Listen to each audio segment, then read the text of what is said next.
Welcome everybody to the Dallas chapter of the FileMaker Pro Computer User Group, our June 3rd, 2022 meeting.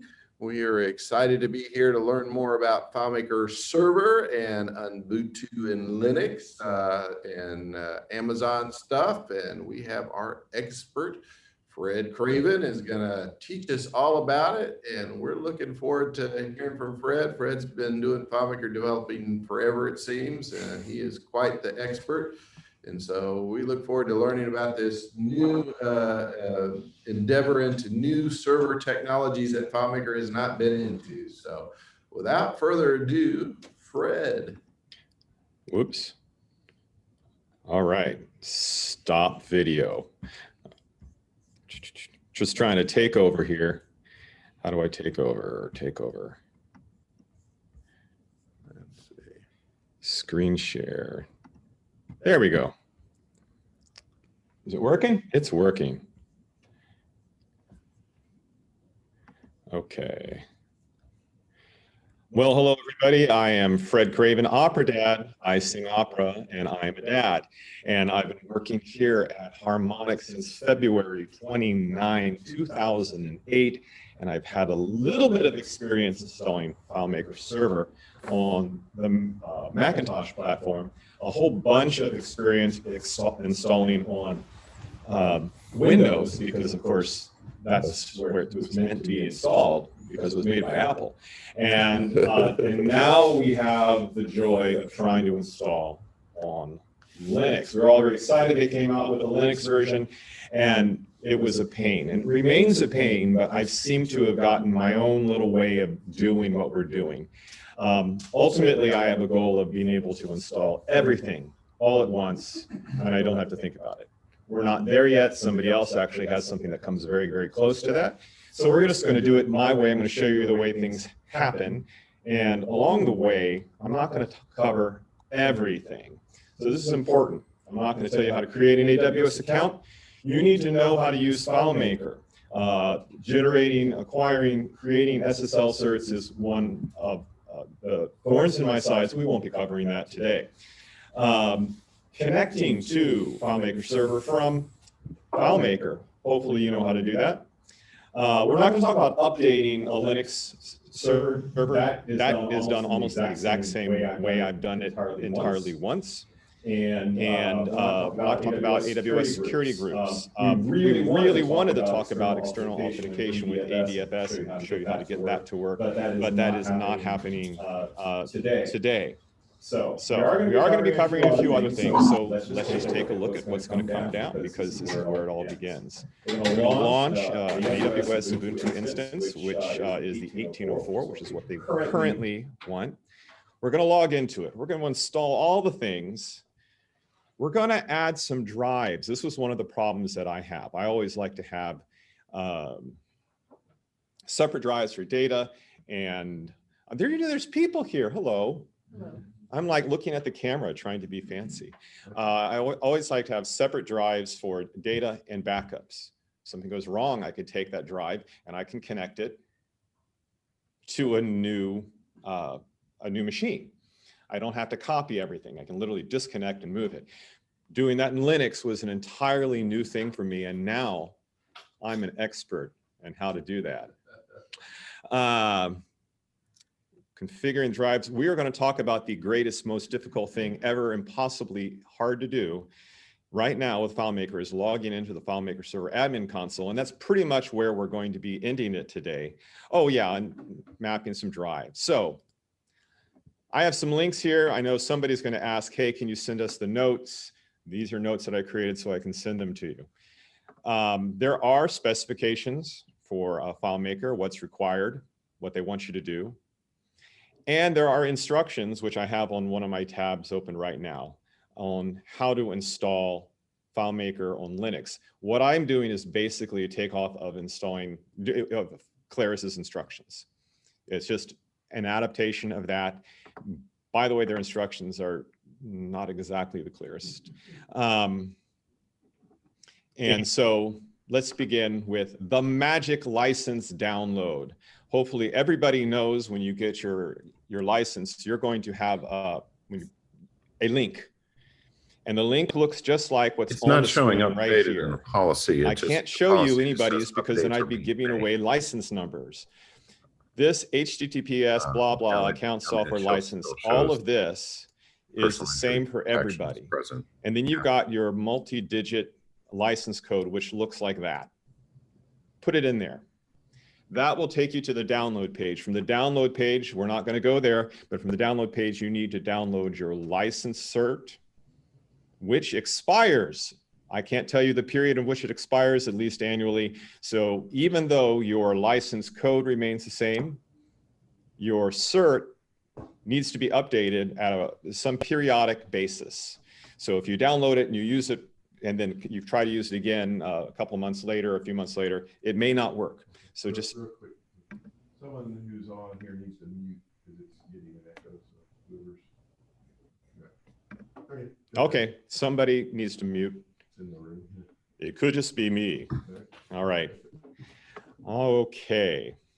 Look at that, and that's my little note about that does change, and here is a little magic thing. Right now, this is the current download that we have available to us from Claris to actually download the software. So if you go to your license page and you click on download FileMaker 19 for Ubuntu, that's it, 19.4.2.204. They will update that download link as they come out with new versions. Some basic stuff. We're going to be doing this on an AWS EC2 instance in the sky. Claris have some requirements or suggestions of what you need to do. They like dual core, 8 gigabytes or more, and a 500 gigabyte hard drive. You don't need that, but that's what they recommend. I just wanted you to be able to see this. Here's some basic stats on what they have available from AWS, and this is dealing with T2 and T3 instances, which are fine. And oh, where'd my cloud? Oh, okay.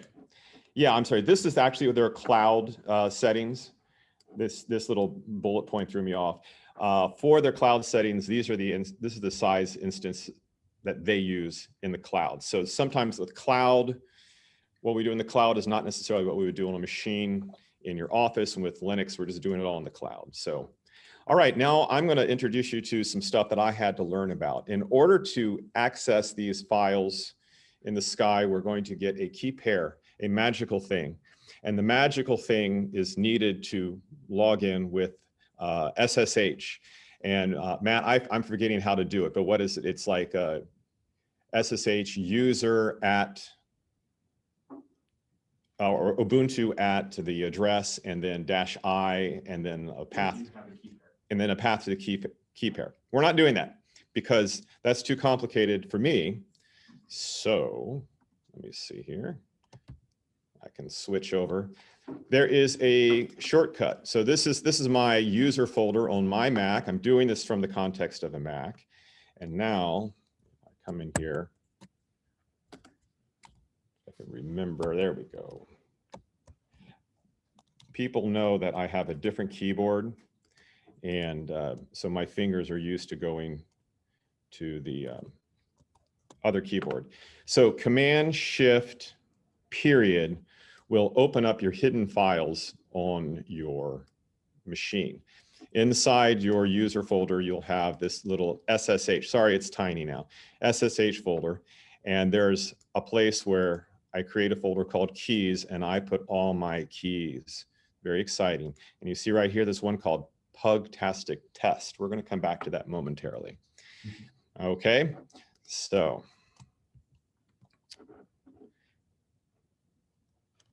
And what this is facilitating, if I might get to it here, is this file here. So this is another file called config, and I believe I had to generate this. And in config, I put in some code. It's fancy stuff. So I have a host, I give it a name, FMPUG, a host name. And in this case, you see I've got this long URL that actually is created by AWS. You can also use an IP address with the username, and then this is a path to that Pugtastic test. Do any questions about that?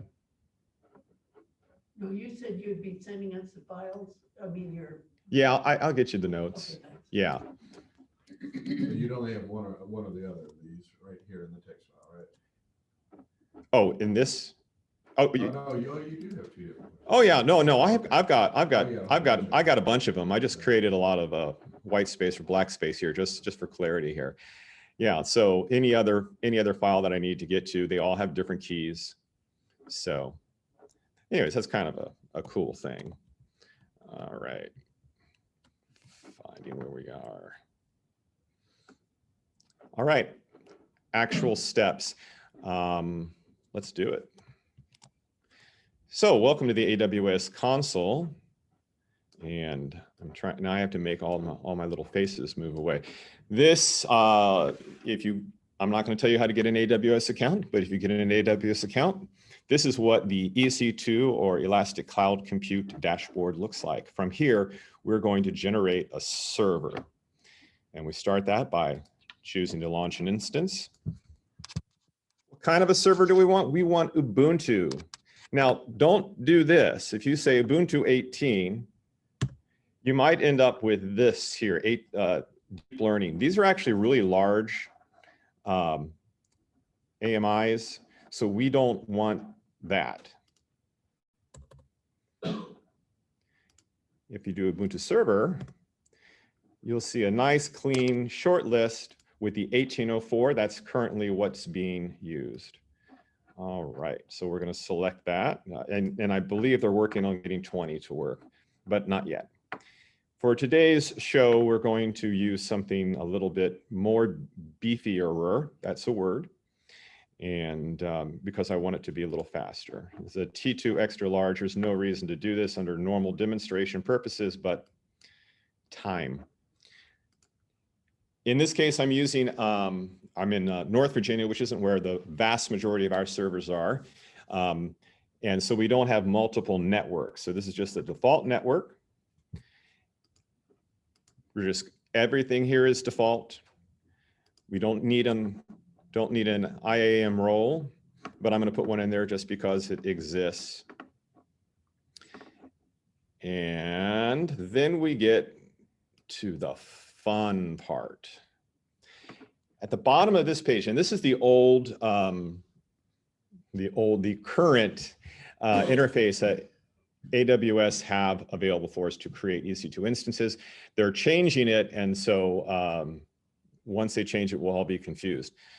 Right here, I want to talk about assisted installs. I have always loved assisted install. I was shocked when people from this company would do installs and they're typing in the complete license number. If y'all may remember doing that when you had to type the whole thing in. It was painful when you could just have a single assisted install. And it was great. It made things run smoothly. If you dug a little deeper, you could take a Windows machine and have it be utterly quiet. You didn't have to do anything. You had to edit an MSI file or something like that. It was glorious. We're going to be getting to assisted install with FileMaker Server shortly, but right now, this is an assisted install for Linux. You can put in a script there. Now, I didn't know what these things were until recently, but you can put in a shell script that will launch when you launch this new machine. So let me show you what that looks like. The notes have all the details on it. So this is our little shell script. And it started out because these steps right here are what Claris asks you to go through. Sudo apt install wget. So this is install this application. And then, yeah, okay. And then install the unzip application. Do some updates of stuff. Now, this is my stuff. This is creating a directory where we're going to mount some stuff. Download FileMaker and unzip it. And then we're going to format some drives. That's what all this is about. And then finally, we're going to set the time and the name of the server. So, but these were all steps that you could do. You could just type them in one at a time. It was new to me because I'm new to the Unix, Linux world. But I knew about the Bootstrap script stuff for other applications with AWS. And so I thought, let's start putting this in there. And it failed on me and it failed on me until I finally realized I had to put Ys in. So I'm going to copy this. And also this little puppy up at the top here, Just so it doesn't prompt, right? This thing here, I don't know what it does, but if you Rise just stops the prompt so that it doesn't kill the script. Yeah. right, but if you don't put it where it belongs, coming back to the right. It'll fail. Yeah, it'll stop when it's the first prompt. Here we go. If that's not there, it doesn't work. And so having had it fail on me multiple times, I learned that that wasn't healthy. It was you needed to have it. Okay, add storage. For our purposes today, I'm just going to throw in some generic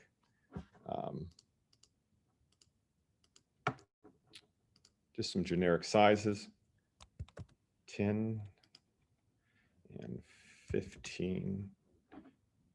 I'll leave those because it doesn't matter. Normally I would never select delete on termination for a new server, because if you delete that main drive, you may want your data and your backups. So, and that's what these are going to be used for. Okay. So you don't do that for getting up. Yeah, or yeah, if you're practicing. So we're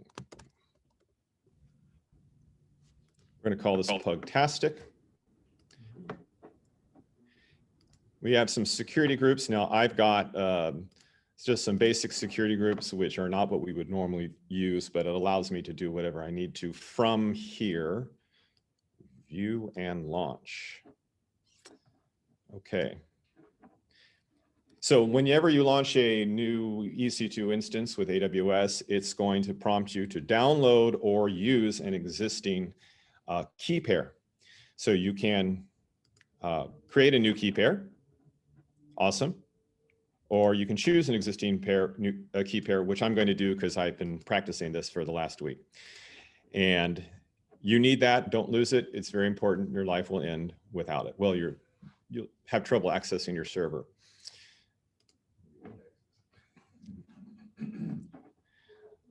All right, so there's Pugtastic doing its thing. Now, here's a little fun thing about AWS. AWS has something called elastic IPs.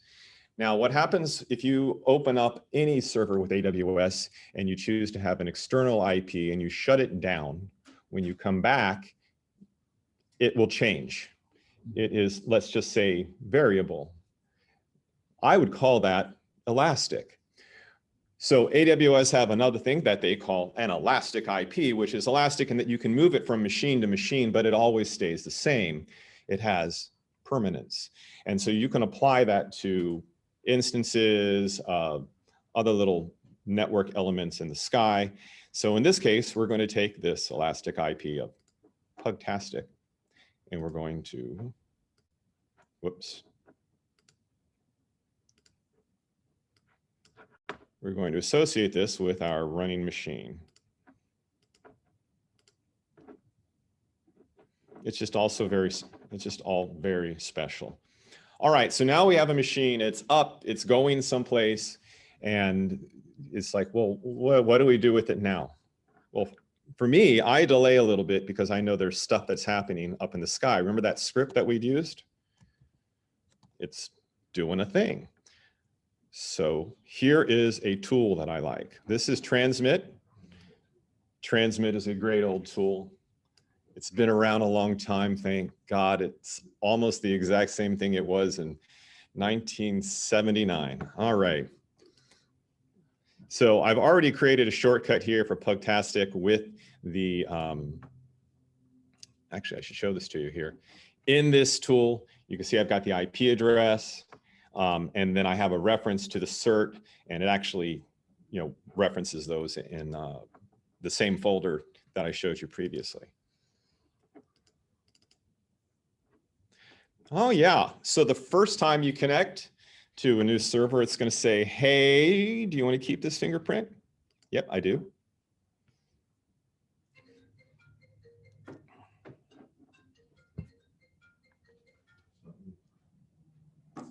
Somebody's phone was ringing. And so immediately, as we look at it right here, you can see this looks familiar. This is the mess that you get when you install FileMaker on any machine. When you open up the installer, I should say, you get all of these README files, and then you get, which I'm going to delete, and then you get all sorts of licensing information, which I'm going to delete. Delete. And once you get rid of all that, you can breathe a little bit and things will feel better. And we can all just be happy. But we have another way of getting to this. Remember that little shortcut, that config file I had? I had a host called FMPUG.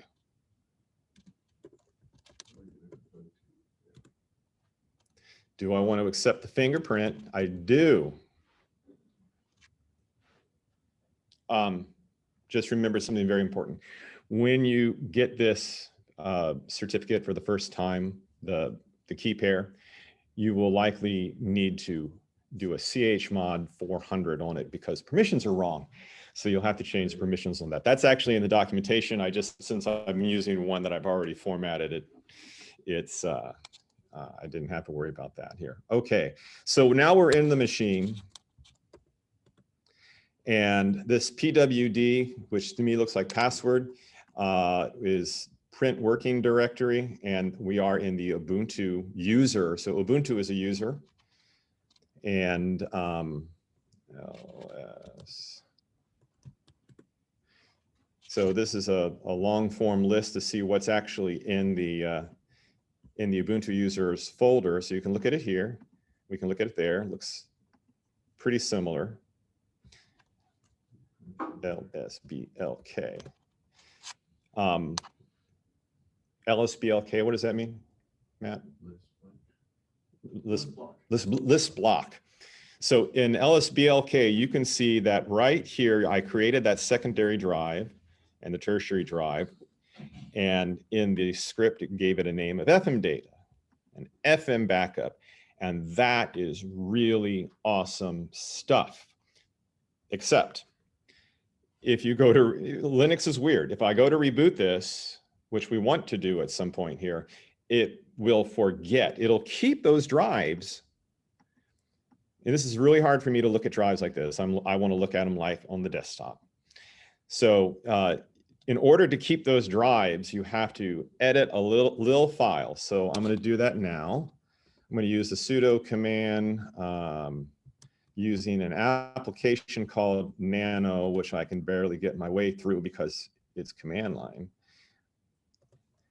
And a little magic file called fstab. Okay, so this is fstab in the etc folder, and I had to sudo into it in order to save. That's why we do that kind of a thing. And let's go to,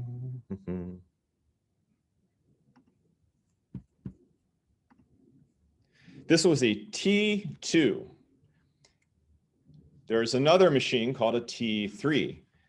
And in a T2, the drives are named like this: XVDB, XVDC, and it goes on up to G, I think.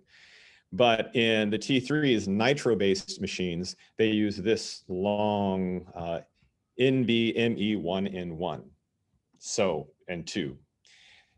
Just something to be aware of. Both of these will be on that little document. So I'm going to copy that. And this is fun because at least it's acting like a Mac. I don't actually know what all of this does, but you know what it's going, I mean, why this does what it does, but it's going to make sure that our folders mount properly. Our drives mount properly in the proper folder. Okay, now to get out of here, I have to do a Control X, and then a Y, and then a return. All right, so now the drives are going to mount, and I can have my separate drives, and the drives are going to be called FM data and FM backup. We'll get back to that shortly. In the meantime, what is my next step here?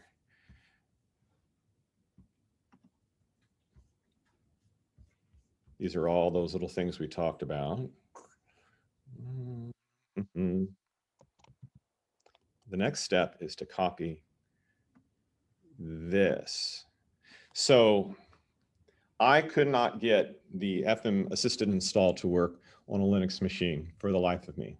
I followed Claris's instructions. Okay. Now I'm gonna show you the difference between what Claris says and what you need to do. Is this because it's on Amazon, or is it? No, you have to say yes. Okay. So when you start the assisted install, it does a thing, and then there's some dialogue somewhere along the way, and you just need to have the little yes option selected. Very, very important. Once I discovered that, I was quite delighted. So now we can come back over here, and again, let's we're in the right place. That's it. This is how we install FileMaker server on Linux. Normally there's some multiple things that happen along the way, and oh, you know what? I bet you I'm going to break it. I didn't do it right. Ha! Well, let's see what happens. There is an assisted install file which I didn't update. So I do believe the assisted install portion is going to.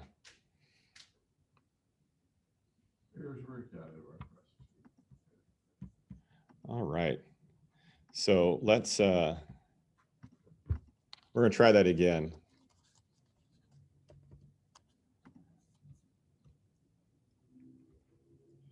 Assisted install.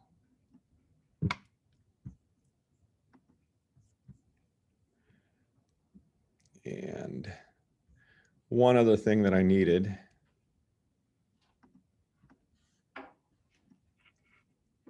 Hey, it's live. All right, yeah. You'll need to upload your FM cert, and you'll need to modify your assisted install file. And that looks like, in our case, this is what it looks like. We've got the path to the cert, which is the home Ubuntu license cert, a PIN, a very, very suspect password, and administrator accept the license. And of course, this is just a normal installation, single machine installation. All right, now that we've done that, all right.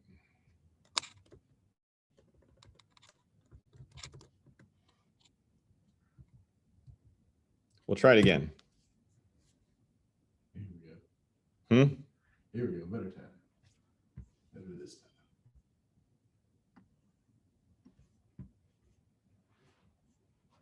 See, I was just about to go back and look at the assisted install and show that while it was doing this. I just forgot that. Hit it while it's running.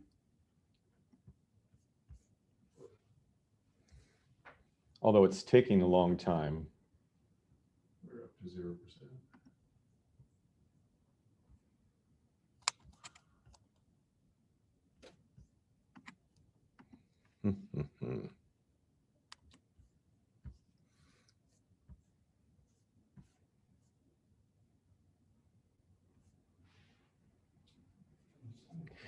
You know, as this is going down, we're seeing some fonts. I want to talk about fonts. One of my colleagues here and one of our clients have a Linux server. And on that server, they have a PDF that gets generated. And the PDF used Arial, however you want to pronounce that. It used a font that is not on, that's not just regularly provided. So there is a way of downloading fonts, and we did that. I've included that link, and it will install the Microsoft fonts for you. So you can move forward. Scrolly. You really only need that if you're generating PDFs on the server.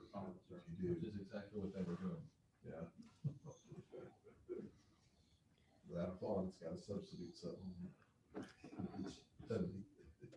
Yeah, instead it was printing everything in papyrus, so I don't know. I don't know if that was a problem. Oops.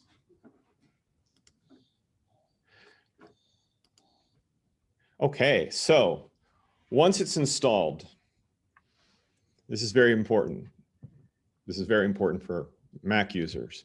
Now I use Brave as my browser, but now you're going to open up Safari. Because in Safari, we can make this work. I've already put in the admit. Come on. This happens because we don't have SSL certs. So we're going to show the details, and Safari will still allow you to do this. Visit this website. Okay, we'll try that again. And here we have that lovely spot where apparently for Dennis, he can't get to this, well, not that button. Save button. Yeah, the button that shows up down here. So I'm going to browse to a place where I have our certs. This is a wildcard cert, and in the case of our certs, Matt has built these up in such a way that it does not require a password. And of course, it's going to want you to restart in order for those to take place. But there we go. We're up and running, and this is very happy. I feel like I'm in a joyful place because we're actually on that server. But wait, there's more. All right, just a couple little things here. Now that we've gone through the process, this is like the beginning of what we want to do. But let's talk about those drives. Folders. So this here can, oh, good, that works. So this is the default location of where FileMaker server is located on the Ubuntu instances in the opt folder. I would have called it something different, like applications, but you know, opt folder. And I don't want my drives, I don't want my data and backups to be in that location. So we have an additional database folder.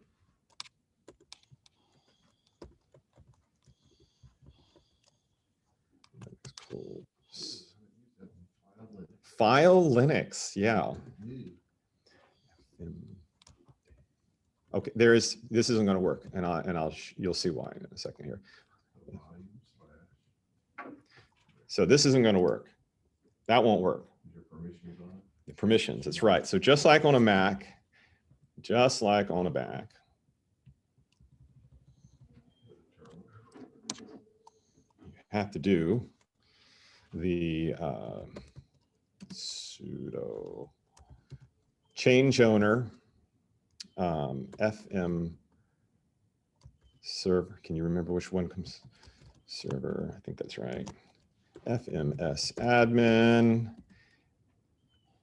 slash FM data.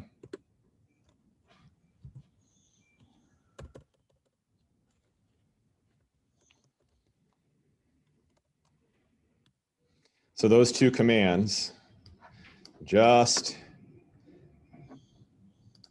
so now here we're back in transmit.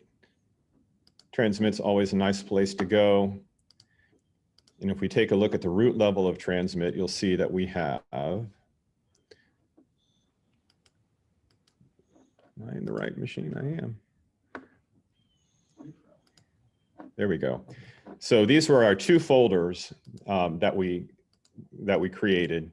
Oh yeah, I have it. It's the right one. And you see FM server, FMS admin, and they even have the right 755 permissions.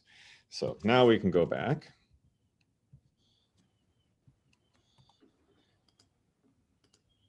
And it's a happy camper. So it's similar to our other operating systems. Backup or backups, whatever you want to call it. It's similar to what we've done before. but yet it's not. Yep, took less than a half an hour, even with some mistakes happening. But that's about how long it takes to get FileMaker installed. I know there's other stuff we didn't cover, right? FileMaker server. We didn't cover doing any of the AWS stuff. You know, there's hours of that to eventually, you know, really understand it and to make it all work. But this can be done quite easily and quite happily. Now, my goal is to take this script and to make it omnibus, where you launch your server, and it has to have an accent. You launch your server on AWS, and it brings in all the things and does all the formatting. It knows if you have a Nitro system or not. It makes the adjustments. It knows that, oh, you want that one to be your data.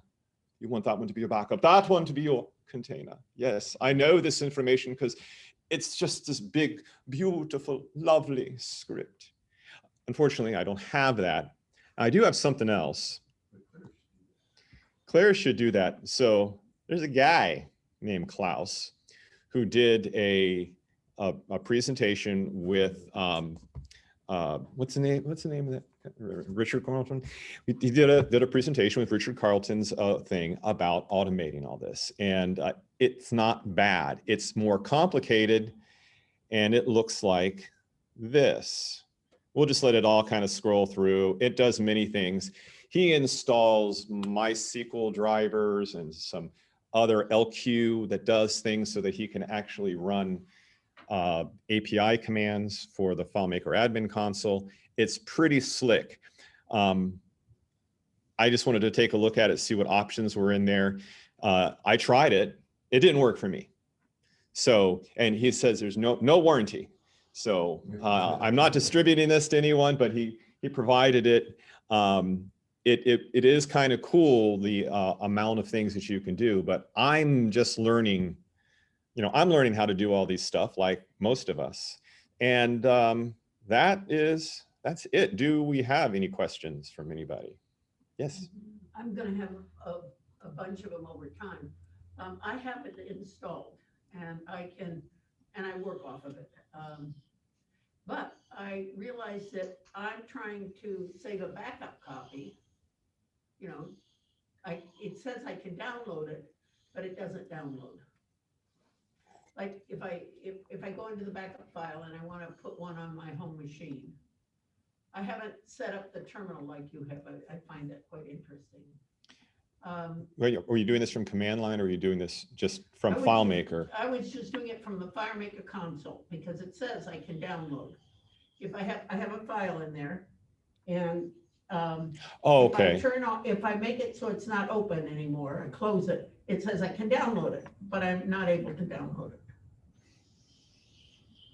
Yeah, I've seen that a lot. Yeah. That's super sketch. I don't understand that down Around here, what? But you can use transmit to get the same thing done. So Well, it's I've been using AWS servers for a long time, but I haven't seen this nice transmit program. So I'm going to have to go look at that. So it's kind of a side thing, but let me get to. So what I'm experiencing, you've experienced. Oh my gosh, yes. Yes. Oh, okay. Yeah, for a variety of reasons, and sometimes just. I have for you, Fred. Go ahead. Okay, the reason that she can't download it is because she's expecting that when she clicks the button that says download, it will download. But that's not the way the new admin console works. And I think this is true not only in Linux, but in Mac and Windows too, but at least I'm sure it is this way in Linux. What you have to do is look in the upper right corner of the admin console, and you will see a notification that says your file is ready to be downloaded. And then you click the download button there. Thank you. Oh, that's right. Ubuntu browser puts it up there. Oh my, yeah. But yeah, we can, for a lot of times what we're doing here, we're moving so many files and they're so huge.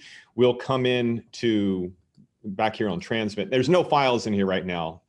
Let me show you in the opt FileMaker server, data, So this is the default location. Sample. Sample. uh, There it is. So we can come in here and we can, Chris, you would have to shut it down first. And we can like move big quantities of files. And what did we move with ISS the other day? 35 gigs or 30 or 40 gigs, sure. yeah. And it's a much more convenient way of transferring stuff from one place to another.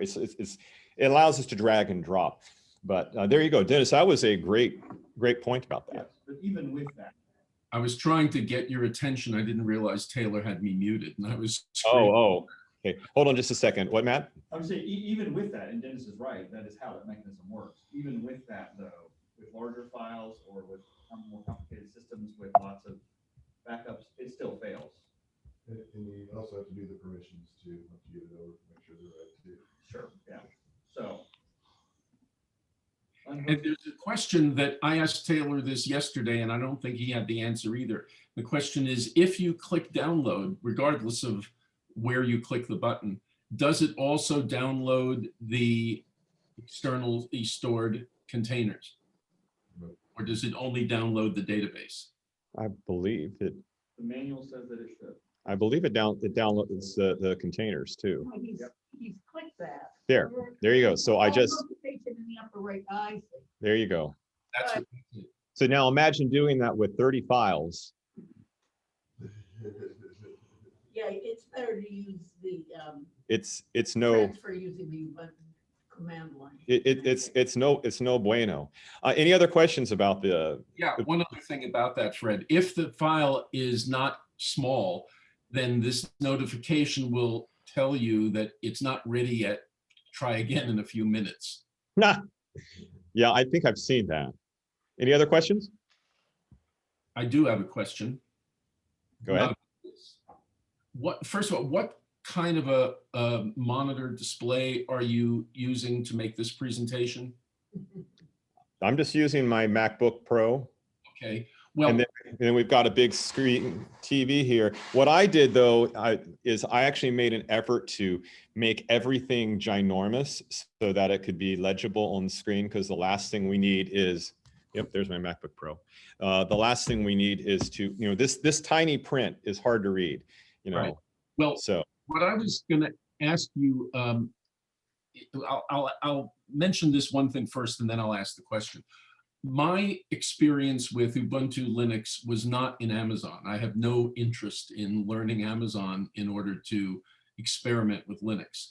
I had a surplus Mac Mini that's a few years old.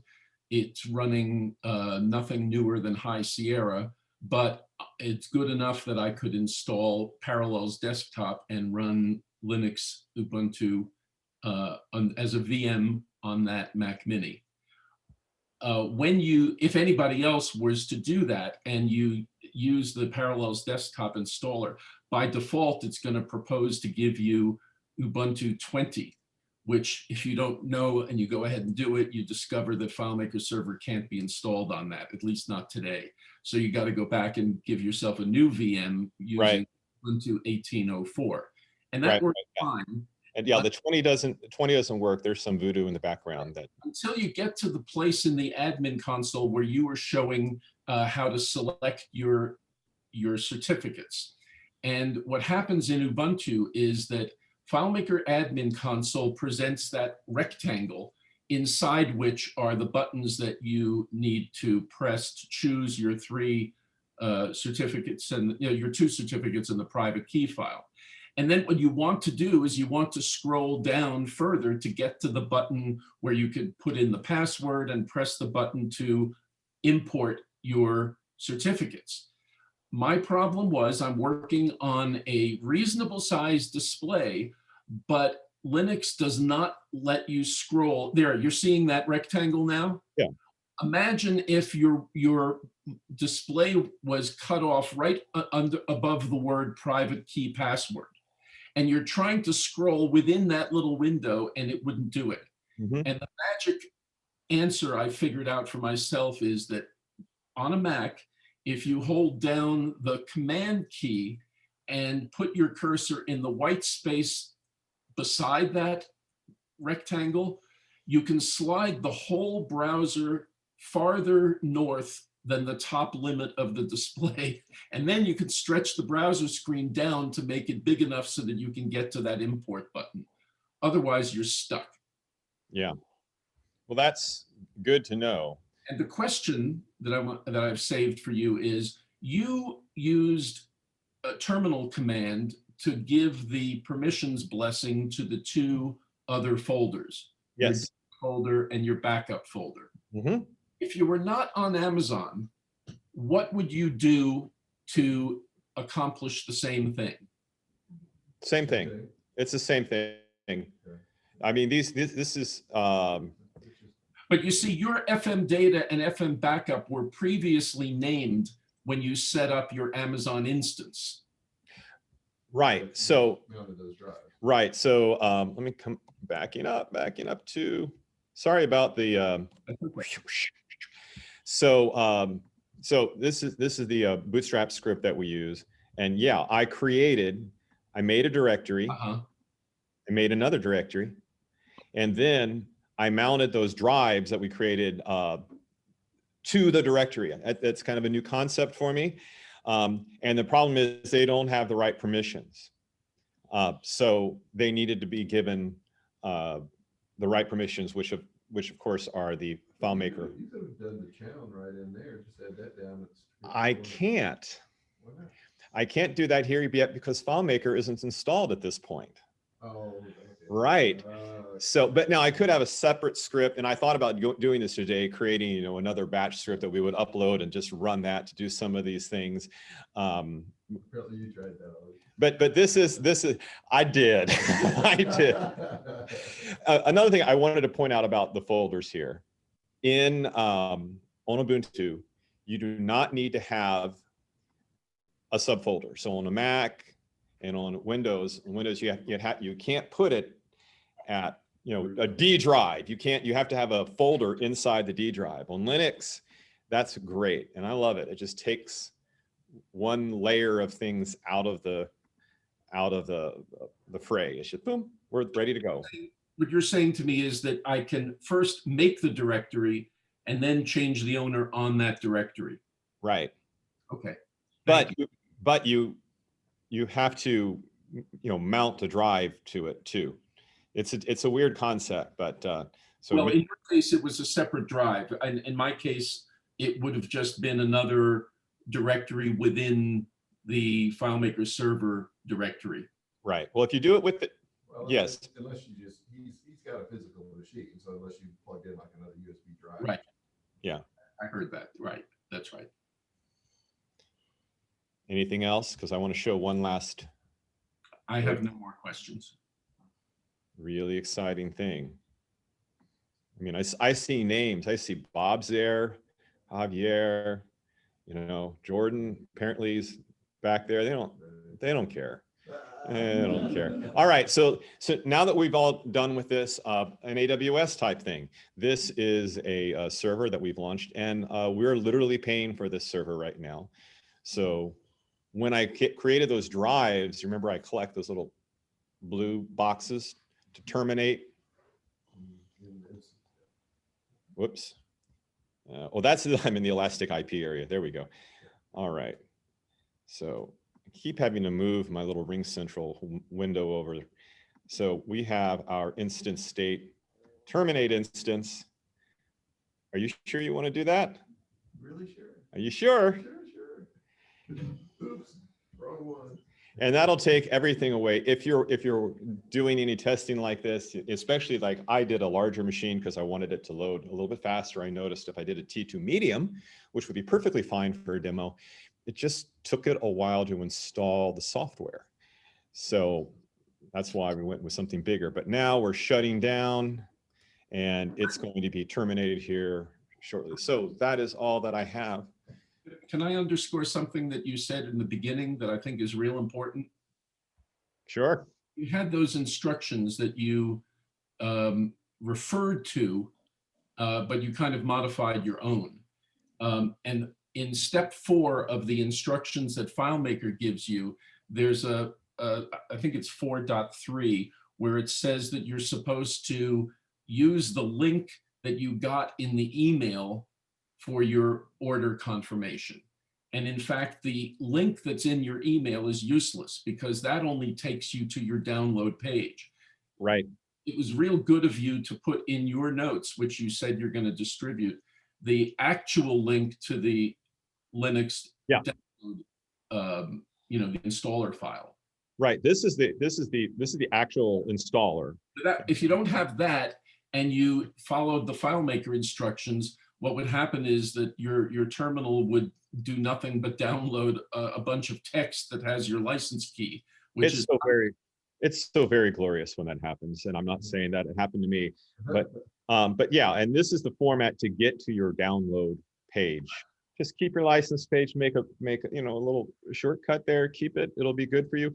For the sake of the fun, now that we're done, and that's deleting. And one more thing, Fred, when they refer to the installer package, they're referring to the portion of that URL that ends with .zip, but begins with FM. Right. So this is this is Claris's instructions. Now Right. let's take a look at this for a second, people here in the room. Now, the first thing I want you to see here is we haven't been using CentOS for a while now, and they have not updated this page. But these are the instructions that we went through, and this is exactly what we did: get this app, get that app, update some stuff. I don't understand Unix upgrade, but those are two different things. They do different things. You run those things. You do not need to make a directory called FM installer. You can just dump it. You can delete it all when it's there. You can if you like. You see how step 3. And that's it. This is all they tell you. So this was a great place to start, but it needed some more. All right, any questions from the choir? I got to say, Fred, I appreciate you walking through this on AWS. I have an instance on Azure, and the install is largely the same because, well, it's Ubuntu. So any performance specs on this? Have you tried, like the local FileMaker connected to a cloud-based server?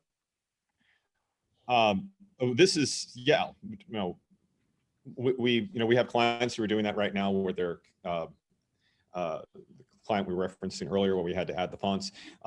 They're going from a FileMaker to the cloud. And they've got a good machine, and it's set up with to work in the cloud. So I don't know what more to say about that. Yeah, we do a lot of containerized stuff, and so I've been concerned about that, slowing things down a bit. But yeah, we're ready to move our stuff out of here and clear out the server room and turn it into an exercise room or something.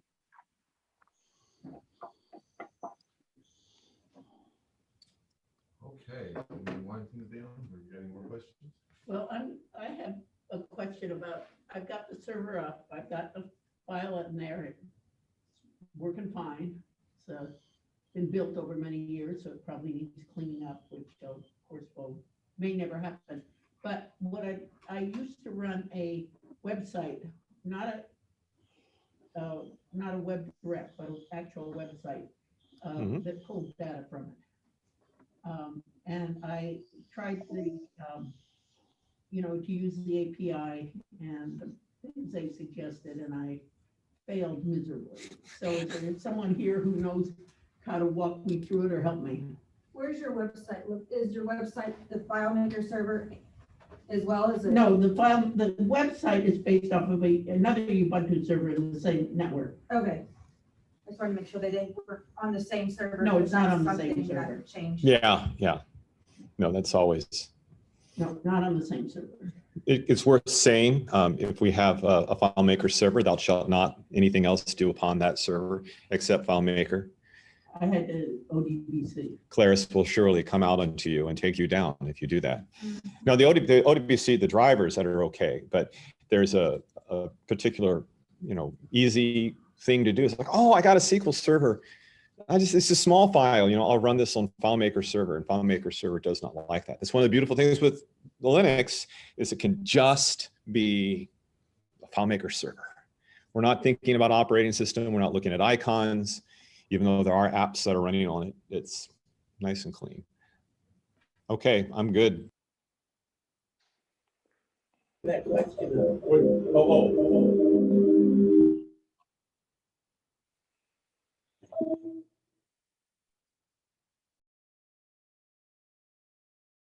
But I have a few things that I would like to pull directly from the FileMaker database. I use PHP. Right, okay. And so, I mean, you're trying to pull data from the The FileMaker database itself, and it was working fine on 16. I had no problems with 16 and the FileMaker app and everything. But now I'm switched to my Ubuntu server, and I can move all my data to SQL Server, but it's a pain in the neck. So I'd like to run a few of the pages off of.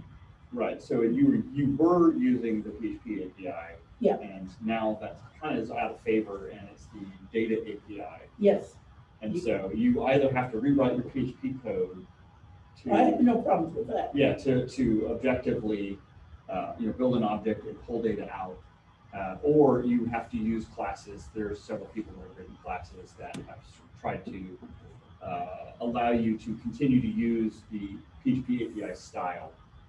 And we've written such a class, and we can talk offline about. Okay, great, because I've gotten it to the point where it's so frustrated, I put all but one web page that would like to use that, and I thought maybe I could try with that, and if it all fails, I'll put it in SQL and Yeah. do from there.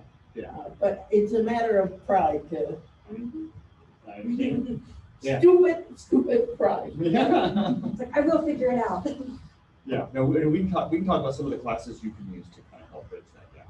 So. Okay, I'm gonna wind things down here. We appreciate everybody being here this month. Next month for July, Harmonic Data is gonna have several people presenting on the newest software out from Claris, the Claris Studio. So lots of buzz has been going around about it. We'll get to see it for real and do some learning of how to make use of it.